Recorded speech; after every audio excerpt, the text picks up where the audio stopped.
It's an everyday thing, it's an everyday thing, it's an everyday thing when you let your nuts hang. I heard at school today that the government shutting down is all the Democrats' fault. So, I decided to look into it. Here's what I found. Sources in the caption. Okay, so right now, the Republicans control the House, the Senate, and the presidency. That means they basically hold the purse strings when it comes to government funding. But here's the twist. Democrats are refusing to just pass a plain funding bill because it doesn't protect health care. If the Affordable Care Act subsidies expire, people's insurance premiums could go up by more than 75%. And the congressional office even warned that up to 4 million people could lose their health insurance in the next decade if these subsidies aren't extended. So Republicans are saying Democrats are stalling and holding us hostage. But Democrats are saying we're not about to let our families get crushed by insane healthcare prices just so politicians can look tough. So is it really fair to just blame the Democrats? Republicans literally control all three branches right now. If they wanted a clean deal, they could push it through. But instead, we get the blame game, while regular people like us are gonna be the ones who end up paying the price. I heard at school today that the government shutting down is... I mean, the research is so easy, a little girl could do it. But hey, you know, it's up to y'all to pay attention. I need y'all to pay attention, okay? If y'all not paying attention, then we won't get past part 3, okay? Let's get to part 3. The government shutdown was a trap in order to accelerate Project 2025. I called that months ago, but I don't have any notoriety on this app. Nobody saw it, no one cared. But if I was in the upper echelons of the Democratic Party, it would have made it abundantly easy for me to go around and let people know this is what they're going to do. This is their strategy. This is how we can stop them. The government shutdown was not how to do it. Again, this is why I'm running for Congress, because the Democrats do not have what it takes to meet this moment. I do. I assure you I do. You need only trust me once, and I am not going to fuck you over. So if you give me your support, if you give me your hands, if you give me all the help that you can fucking spare, I promise you we'll put up a fight that makes these motherfuckers go hide in a goddamn hole. Well, Donald Trump has dropped the act, and he is now totally embracing Project 2025. Remember during the campaign when he said he had no idea what Project 2025 was or who was involved, and it had nothing to do with his campaign? Well, now Donald Trump is saying that he is going to use the shutdown to implement Project 2025.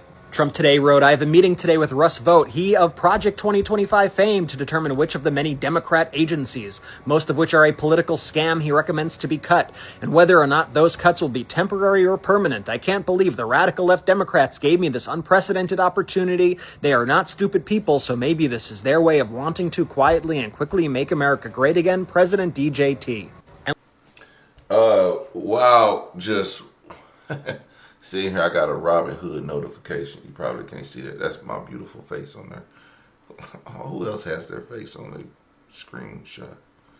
But this actually says government shutdown breakdown. This actually has it says, how many senators does it take to screw in a light bulb? Apparently 60. Last week, the Senate attempted to advance a Republican-backed bill from the House to continue to fund the government's operations for a period of time, a continuing resolution. The bill failed in the Senate by a vote of 44 in favor, 48 opposed, far short of the 60 needed to overcome the filibuster.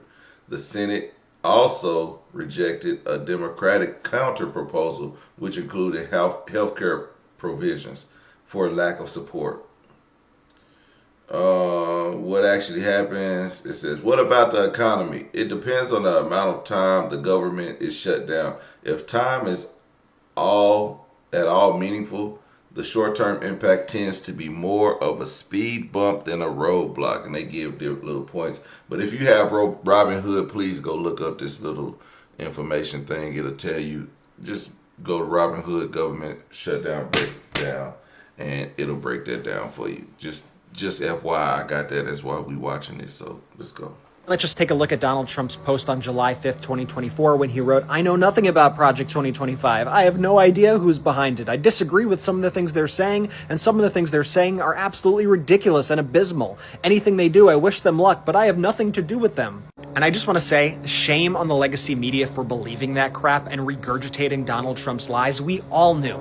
All of us knew. Yet the media defended him every step of the way. You had headlines like this in the USA Today, fact-checking Kamala Harris. Harris repeats claim that Project 2025 is Trump's plan. That's still not right. Democrats have sought to tie former President Donald Trump to Project 2025 in recent months, and Tuesday's debate between Trump and Vice President Kamala Harris was no exception. Harris described Project 2025 as a detailed and dangerous plan that she claimed Trump intends on implementing if he is elected to a second term. She referred to it as his Project 2025, but in the debate and elsewhere, Trump has claimed he has nothing to do with Project 2025. And then in interviews, they would constantly also try to fact-check Kamala Harris about Trump's association with Project 2025. Here was Norah O'Donnell on CBS. Just read Project 2025. The former president said that's not true. He says everything. Come on, are we really taking his word for it? And well, once again, Kamala Harris was right. Here's the Project 2025 tracker. As you could see, Project 2025 has already been nearly 50% implemented during Donald Trump's term. And I think this is yet another reason why so many people have lost faith in the legacy media. And if you want independent reporting that actually tells it how it is, that doesn't believe everything that Donald Trump says, I want you to follow the Midas Touch podcast right now on Apple Podcasts and Spotify. Leave a 5-star review if you can, and join us on Substack at MidasPlus.com. Donald Trump and Russell Vought are exploiting the government shutdown in order to accelerate Project 2025. Let me explain. I'm an independent journalist that's been covering Donald Trump for over a decade now. I've made appearances on MSNBC, CNN, I write a best-selling Substack newsletter, and I documented every single day of Trump's first term. I've also been covering Project 2025 since 2023. And right now, Donald Trump and Russell Vought are using this government shutdown as a pretext to expedite a key goal of Project 2025, and that is the purging of federal workers, nonpartisan federal workers, in order to replace them with more loyalists. That's what's happening right now. The core of Project 2025 is to reshape the federal government into a tool of the far right, and a key component of that is to purge the federal bureaucracy of nonpartisan civil servants and replace them with loyalists. Project 2025 spent years training and recruiting loyalists so they'd be ready to be installed in the Trump administration. Trump has already hired over a dozen in his senior leadership, from Russell Vought himself, who was an author in Project 2025, to others who were contributors, right, to senior levels in the cabinet. But also the rank and file is what's needed here, right? After they do this purging of federal workers, they want to install loyalists. That's always a piece that's missing in these conversations. Last week, Russell Vought sent out a memo out of the OMB office directing federal agencies to prepare for not just furloughs, which happens normally in a government shutdown, but full-blown permanent layoffs to identify programs and projects that don't match up with President Trump's agenda. So they're preparing to use this for direct permanent layoffs, expedite this goal of purging the federal bureaucracy.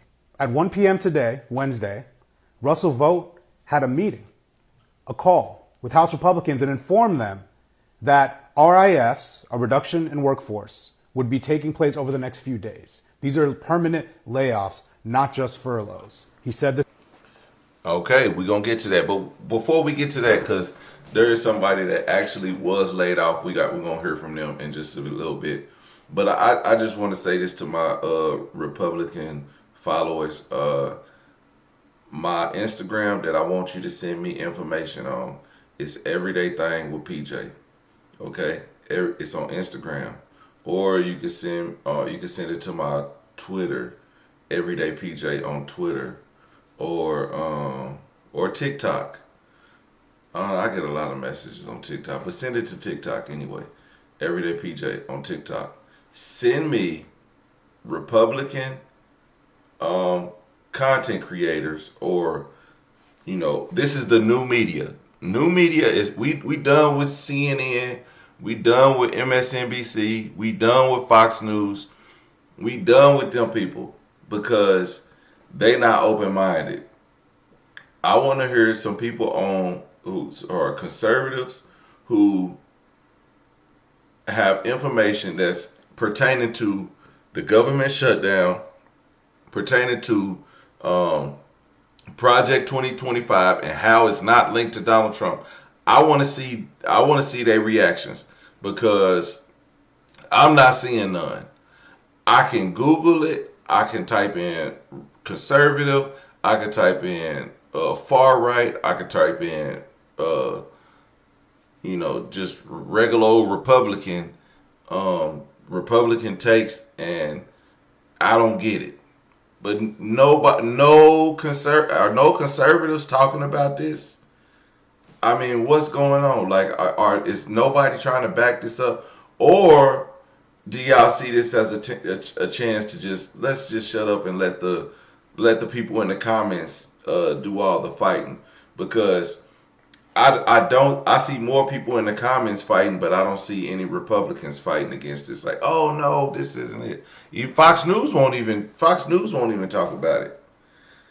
They won't even talk about Project 2025 and Donald Trump being linked to it. Not at all. Not a word. Not a peep. I don't get it. So please, if I'm ill informed, because this is a non-biased political commentary channel, and regardless of whatever, we Americans, so we're gonna do whatever's best for American, and we want to hear both sides. And when I do some drama and some tea, I want to get both sides. I don't give a damn about one side versus the other. I want to hear both sides. I don't want to hear half truths. I want to hear full truth. So if you got full truths, don't come in here with this bull crap every night and y'all not showing no proof, and that y'all not showing like your voices. Y'all voices matter. If you don't think your voice matters, then I don't give a damn. But if you think your voice matters, send it. Send me your video of your content creator or your media outlet that's not Fox News, that's not CNN, that's not MSNBC, that's not I mean, it could be Tucker Carlson or whoever. I don't know who y'all look forward to today, but whatever, just whoever. Candace Owens, send clips of her saying this and that, this and that. But I don't even think she rock with y'all like that anymore. But you know what I'm saying? I'm open. I don't hate you because I don't hate you because you're a Republican. But if I don't hate you. It's just like that. So, but I'm telling y'all, this is the facts. If I can show y'all facts of what the Democrats are saying, then and all you can say is Trump 2028. That don't move no bars over here. Like, you gotta come with like actual substance, and that's what I'm trying to show y'all. Actual substance, and from different voices and different points of views. And I hope y'all understand that it's non-biased.